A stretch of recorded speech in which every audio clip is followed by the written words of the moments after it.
Usiseme hivyo. So kwa gari unarudi wewe.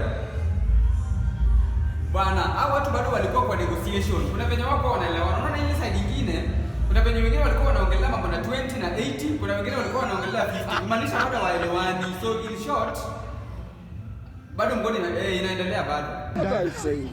What are you saying?